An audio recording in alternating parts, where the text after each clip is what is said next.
What's up, everyone? Welcome to the video.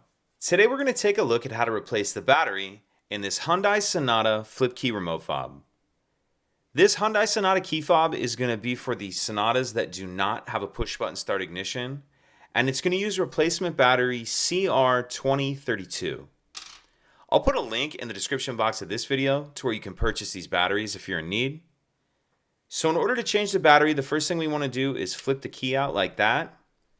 Then if we hold the key fob with the buttons facing down, so we're taking a look at the back of it, what we're going to do is remove this back panel right here.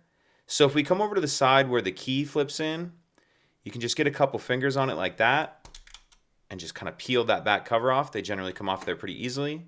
Now we see our battery right here. I'm just going to grab a flathead screwdriver just to get on the side of that battery and help get out of the holder. Pull the old battery out, and then we'll grab our new battery, and we want to make sure that we're installing that with the plus side up.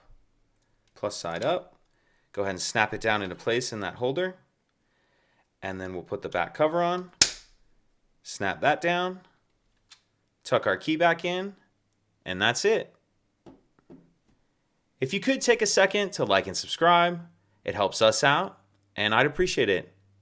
Thank you.